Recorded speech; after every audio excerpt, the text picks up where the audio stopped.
Welcome to మెగానన్ TV off the record.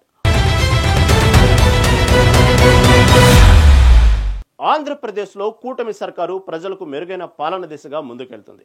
ముఖ్యంగా శాంతి భద్రతలపై చంద్రబాబు సర్కారు ప్రత్యేకంగా ఫోకస్ పెట్టింది. మహిళలు అమ్మాయిల్ని వేధిస్తే కఠిన చర్యలుంటాయని చంద్రబాబు ఇప్పటికే హెచ్చరించారు. అంతేకాకుండా ఎవరైనా సరే చట్టాన్ని అతిక్రమిస్తే వదిలిపెట్టబోనని హెచ్చరించారు. అయితే ప్రస్తుతం వెస్ట్ గోదావరి జిల్లా భీమవరం డీఎస్పీ వివాదంపై రచ్చరాజుకుంది.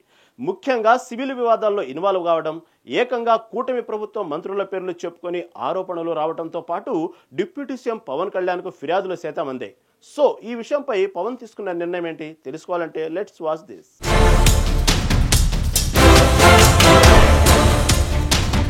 భీమవరం డీఎస్పీ జయసూర్య వ్యవహార శైలి ఇప్పుడు హాట్ టాపిక్ అవుతుంది. ఆయనపై పెద్ద ఎత్తున ఫిర్యాదులు రావడంతో పవన్ కళ్యాణ్ స్పందించారు. నివేదిక ఇవ్వాలని జిల్లా ఎస్పీని ఆదేశించారు. మరోవైపు పవన్ కళ్యాణ్ ఫిర్యాదును రాష్ట్ర ప్రభుత్వం సీరియస్ గా తీసుకుంది. ఈ అంశంపై హోంమంత్రి, డీజీపీలతో సీఎం చంద్రబాబు సమావేశమయ్యారు. డీఎస్పీ విషయంలో ప్రభుత్వం ఎలాంటి చర్యలు తీసుకుంటుందనేది ఆసక్తికరంగా మారింది. భీమవరం ప్రాంతంలో పేకాట శిబిరాలు వంటి అసాంఘిక కార్యకలాపాలు పెరుగుతున్నాయని, వాటికి డీఎస్పీ అండగా ఉంటున్నారని పవన్ కు ఫిర్యాదులు అందినట్లు తెలుస్తోంది. డీఎస్పీ జయసూర్య తన పరిధి దాటి సివిల్ వివాదాల్లో సైతం జోక్యం చేసుకుంటున్నారని, కొందరి పక్షం వహిస్తున్నారని ఆరోపణలు వచ్చాయి. అధికార కూటమి నేతల పేరును, ముఖ్యంగా జనసేన పార్టీ నేతల పేరును వాడుకుంటూ అక్రమాలకు పాల్పడుతున్నారని ఆరోపణలు రావడంతో పవన్ కళ్యాణ్ తీవ్రంగా ఆగ్రహం వ్యక్తం చేశారు.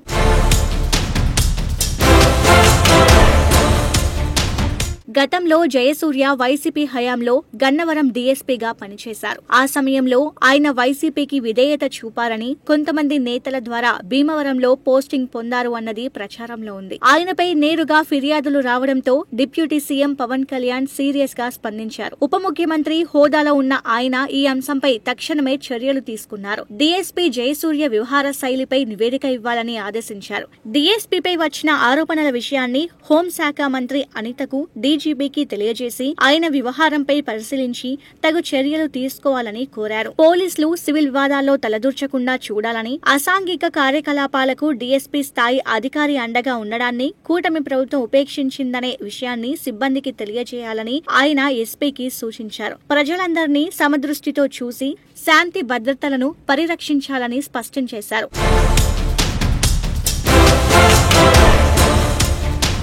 ఇక మరోవైపు డిప్యూటీ సీఎం పవన్ కళ్యాణ్ చేసిన ఫిర్యాదును సీఎం చంద్రబాబు సైతం సీరియస్ గా తీసుకున్నారు. శాంతి భద్రతలకు అత్యంత ప్రాధాన్యత ఇస్తున్న కూటమి ప్రభుత్వంలో ఇలాంటి అంశాలు రావడంపై ఆయన హోంమంత్రి, డీజీపీలను పిలిపించుకుని మాట్లాడారు. సమగ్ర విచారణ జరిపి తగిన చర్యలు తీసుకోవాలని ఆదేశించినట్లు తెలుస్తోంది.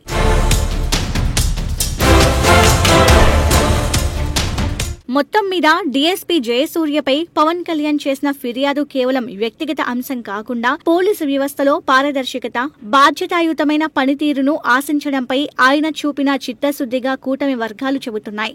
అధికారంలోకి వచ్చిన తర్వాత పాలనలో ప్రక్షాళన చేయాలని పవన్ కళ్యాణ్ ఉద్దేశాన్ని ఈ చర్య ప్రతిబింబిస్తోందని విశ్లేషకులు భావిస్తున్నారు. ఈ ఫిర్యాదు సంచలనం సృష్టించగా డీఎస్పీపై ఎలాంటి చర్యలు తీసుకుంటారనేది ఇప్పుడు ఉత్కంఠగా మారింది.